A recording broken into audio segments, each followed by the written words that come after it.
At the second presidential debate in Nashville, Senator John McCain having declared that he knew how to get Osama bin Laden, further promising that as president he would get bin Laden no matter what. Finally, more than 9 days later, more than 9 months after he first made such a claim, a follow-up question to Senator McCain on the specifics of that assertion when he was asked if he had, quote, the advantage of greater information than the current president. Our fourth story in the countdown, that follow-up question coming not from Williams, Gibson, Couric, Schieffer, Stephanopoulos, Brokaw, but from the former weatherman of Channel 13 in Indianapolis. But first, a brief stop in Miami, because what Senator McCain said there today, it was in direct conflict with what he last night told that unrepentant weatherman, David Letterman. This afternoon, the Republican nominee spinning an entirely new fictional tale about the gentleman he calls Joe the Plumber. The response from Senator Obama and his campaign yesterday was to attack Joe.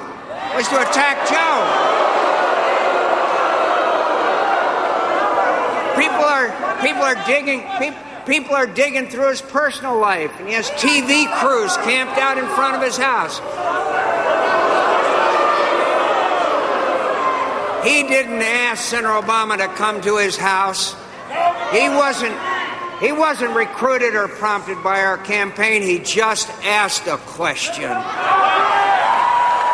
And Americans ought to be able to ask Senator Obama tough questions without being smeared and targeted with political attacks. Senator McCain later added that people should help Joe regain his privacy by emailing him, thus redestroying his privacy.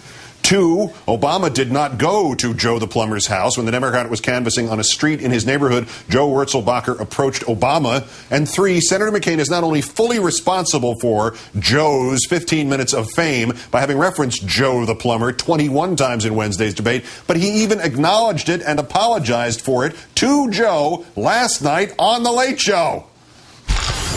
Tell us about Joe the Plumber. You invoked Joe the Plumber, a guy from Ohio. What's the deal there? Well, I saw him on a clip on television. He said that he had a business. He was a plumber. He worked all his life, wanted to buy the business, and he didn't want to have his taxes increased if he did so. And so I kind of related to him. And Joe the Plumber, Joe, if you're watching, I'm sorry.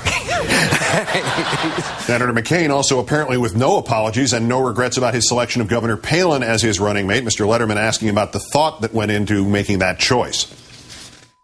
I was just wondering if the thoughtfulness of that process included your selection of vice president. Oh, sure. I mean, if you are unable to fulfill your office, we get a 9/11 attack. Sarah Palin is the president who leads us through that. Sure. She's been a governor of a state with 24,000 employees. Yes, but the state...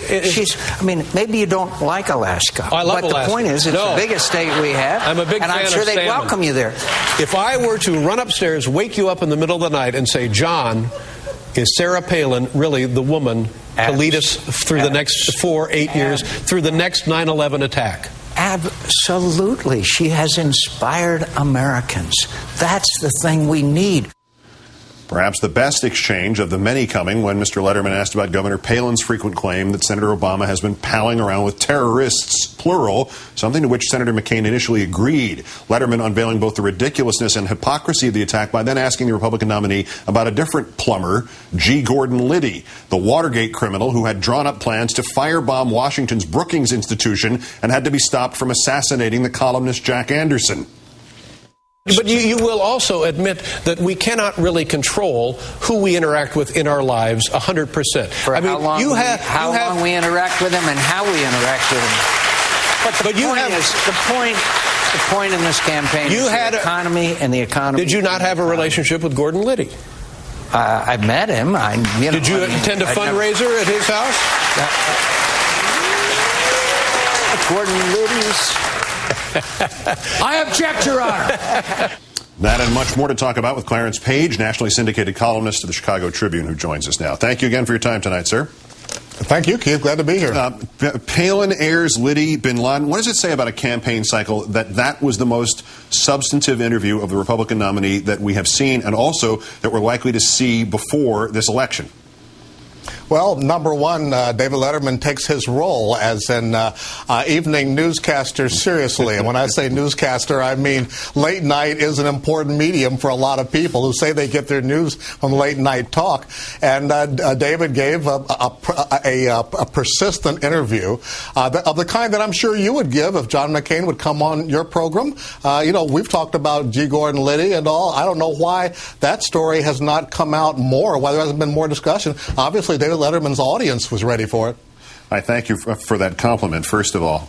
In the space, though, of a couple of hours here between that show and what was said today, Senator McCain went from apologizing to this Joe Wurzelbacher for having inconvenienced him to blaming Senator Obama for the media circus, and it was, in fact, the lead story on Fox News today.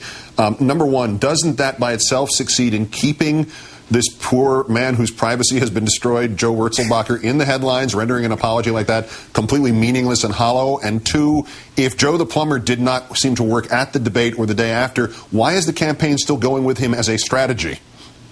I don't feel sorry for Joe Wurzelbacher. He's having the time of his life. You look at his front lawn news conferences. He's talking all about how awful Social Security is and various other super ultra libertarian positions that I'm sure make McCain wince. But he's eager to get that blue collar vote, and he sees Joe the plumber as being an avenue toward that vote. Like he said on the Letterman show, I could relate to Joe the plumber. That's what he wants to do.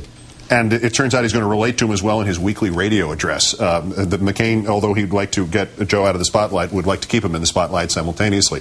Another question here about a different topic that relates to your newspaper. The Chicago Trib today endorsed a Democrat, endorsed Barack Obama. The first time that's ever happened, said that Senator McCain failed in his selection of Governor Palin. The L.A. Times endorsed a presidential candidate. It was Obama. It's the first time since 1972 they've picked anybody. Also the first time that paper, which was a notorious conservative, ultra-right-wing paper in the early 1900s, has ever picked a Democrat. Is there significance still on these newspaper endorsements, do you think?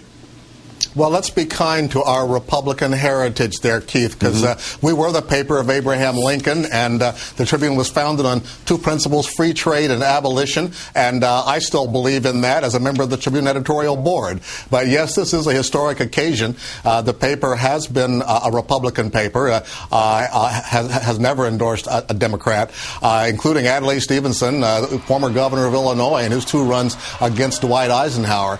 But this is an occasion here where Barack Obama and John McCain, his choice of Sarah Palin, I think, really had a lot to do with that decision.